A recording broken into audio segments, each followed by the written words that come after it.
Hello, and welcome back to the Dark Corner.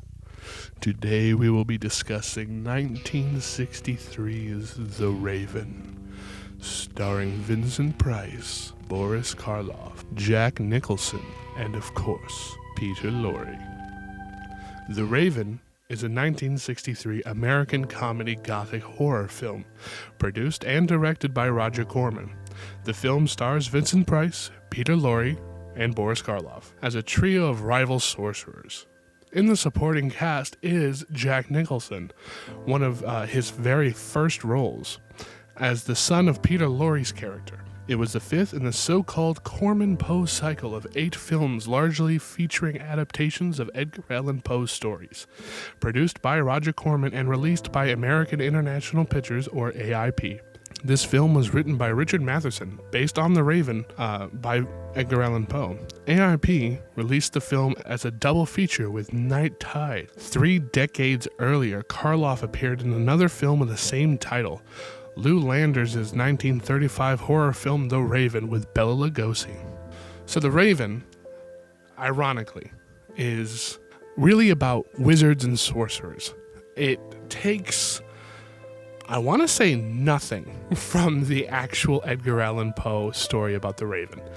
It features Vincent Price as a wizard who can do magic with just his fingers, and Peter Lorre, who was turned into a raven by Boris Karloff, who, as it would turn out, was a scheme to get Vincent Price to come over to Boris Karloff's castle to take his power. This movie also stars a very young Jack Nicholson in his very, very best Robin Hood attire.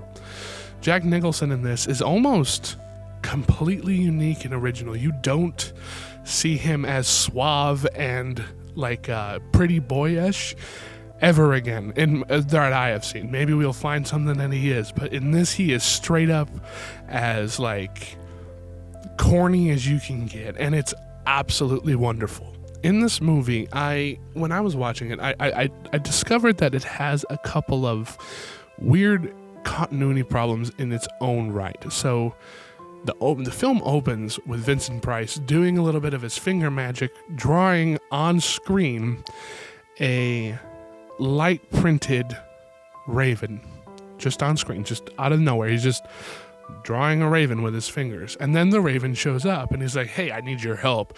You need to turn me back into a human." And Vincent Price is like, "I have no idea how to do that." And he's like, "Well, why don't you take me down to your dungeon where you got all your spells kept?" And he's like, "I don't have that." And the raven literally says, "Yes, you do." And Vincent Price goes, "You're right, I do." And then go down there and they're making this potion to turn him back into a human.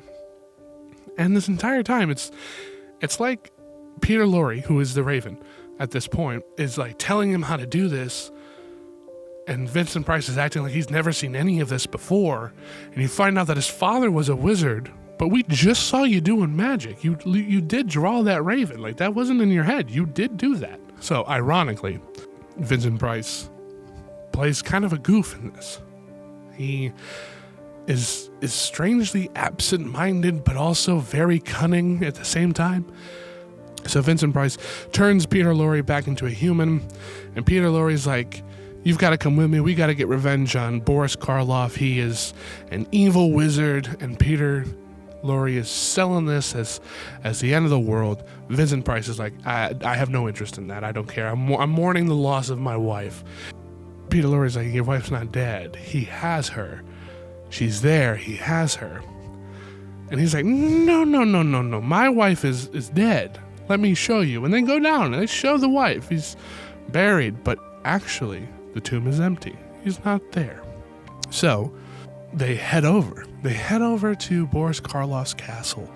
Boris Karloff welcomes them with open arms as he has nothing to hide, but Peter Lorre says, "You're an evil man, and this is all a fake, and we will stop you. We will get onto you. We will stop you." And all this time, Vincent Price is acting as if he has no idea what's going on. He isn't a wizard, so he doesn't know. But it turns out Vincent Price does know, because there's a point in this film where Peter Lorre has to use a wand for his magic. And he's like, well, Boris Karloff, he doesn't have to. He can do it with his fingertips. And Vincent Price is like, oh, well, that's the most powerful magic of all. If you can do magic with your fingertips, you're a great wizard. Nobody can stop you. You just did the magic with your hands. So you are also this level of great wizard. Your father was this too. So how are you going to act like you're not that? It's the minor inconsistencies with this movie that I find it to be what makes it a comedy. I don't feel like this movie was written to be a comedy. It just happened to be funny because of situations like this. So they get over to the castle. Jack Nicholson plays Peter Lorre's son, and they drive him over to the castle, and he makes a grand entrance. The great Boris Karloff, Wizard of Evil, makes this entrance, and he's acting like a very nice guy. He welcomes them in. He's like, here, we'll have dinner. It's okay. Me and your father, we were great friends, all this stuff. And Vincent Price just looks at him, and he's like, and this is the best thing I've ever seen in my life. Vincent Price looks at Boris Karloff after saying that Boris Karloff was friends with Vincent Price's father. Vincent Price says, I'm sorry, but my father had only ever referred to you as his mortal enemy. And he says this with such a straight face, such conviction, that it's absolutely hilarious. Like, who wrote that? Who sat down and said, like, my father only ever called you his mortal enemy? That is, it's so fun. It's so funny. So at dinner, Peter Lorre challenges Boris Karloff to another wizard fight. And you see Peter Lorre, he's making a spell. He's trying his really hardest. You can tell he's the butt of the joke. He's just kind of the fool, the goof. He's a goofball. And Boris Karloff is sitting there with his fingers, and he's spinning them in circles and twiddling them around, and you see this dark cloud form, and it zaps Peter Lorre, turns him into dust. You think he's instantly dead. He's murdered. But in rules of wizard engagement, I guess that's okay. And everybody just kind of gets over it. His own son, he murdered Peter Lorre in front of his own son. The movie continues, and we find out that Peter Lorre is not dead. He was actually teleported. And Boris Karloff and Peter Lorre are working together to steal Vincent Price's power. They intend on taking it because he is the most powerful wizard to ever exist, and they want that power. Vincent Price's wife is revealed to be here and left Vincent Price, faked her death to be with Boris Karloff because he is more powerful. And it turns out that is all she cares about, is power, because she even insinuates that she'll leave him for Vincent Price if he is more powerful. So now the race is on. To prove I have to be the most powerful, to prove that I can't be stopped, and we kick off into the third act. Vincent Price and Jack Nicholson are sneaking around, and they run into Peter Lorre, who tells them everything, tells them that they are actually not welcome here, and that they are in great danger, and that he was actually playing both sides to ensure that they're safe. And I honestly don't know if Peter Lorre is playing three sides or if he's just trying to save his own butt. But they capture them. Vincent Price, Peter Lorre, and Jack Nicholson, they're all captured, they're all locked up, and Boris Karloff is now attempting to take his power.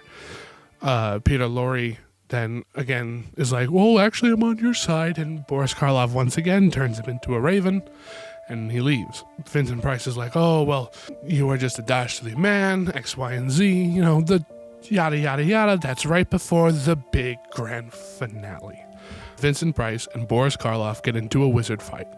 They sit in opposite chairs across from each other, and they are shooting what you can obviously tell is a post-production rotoscoped just light flash at each other, and you see like things elevating and disappearing. And there's a point where they throw like a bowling ball at him, and it just like vanishes. And the film technique is literally to take to film a bowling ball on a different cell, and then to animate it over and remove it when it's done. And it's a really cool way to do this, because in this time, you didn't have a lot going on. You didn't have CGI. You literally had to think of it and do it. And that's what they did here. So all the wizard effects, you can tell they're layered on a separate film on top of the film itself. Vincent Price wins. Boris Karloff and the adulterous wife are trapped in this burning down castle. Peter Lorre and Jack Nicholson escape, and you watch as this castle crumbles to the ground. It is absolutely demolished. It is destroyed, and the film ends with kind of like a cartoon Scooby-Doo episode where the villains are just kind of like covered in soot looking at each other like, oh man, they really got us this time. So a couple of little fun facts. After this movie was done filming, it actually finished production about 3 days early. They threw the post-production party, the wrap party. Everybody was fun. Everybody was having fun. And a producer from AIP came down to watch, to mingle and to be a part of the party. And he noticed that the sets for the castle were still up. This shouldn't really be the thing because they wrapped. All of this stuff should have come down, but it was still up. That is because Roger Corman had an idea. He said, I still have this for 3 more days. I'm going to make another movie. And in those 3 days, he shot as much as he could with this castle. He didn't have a script. He didn't know what he was going to do with it. He just wrote. He didn't write. He just shot. He just shot a lot of castle with Jack Nicholson and Boris Karloff. And the producer was like, all right, I'll let him do whatever he's doing with this because he's going to need to produce it anyway. He's going to need to publish it. He's going to need to get it out there. And who else is he going to go to? He's going to come to us. We have a contract. This is still in the studio system. So Vincent Price was basically owned by AIP. Roger Corman was contracted through AIP. So it had to go through them anyway. So that movie that they started filming with 3 days, no script, no real idea of where to go, stars Jack Nicholson and Boris Karloff, and it is called The Terror. And it is insane. And we will get to that movie and we will talk more in depth about it and who ended up picking up a lot of the camera work and direction for that. It is a wild story. Thank you so much for joining in again. This has been The Raven, starring Vincent Price, Boris Karloff, Peter Lorre, and Jack Nicholson. If you enjoyed this, please like, subscribe, share it with everybody, and I will see you in the dark corner.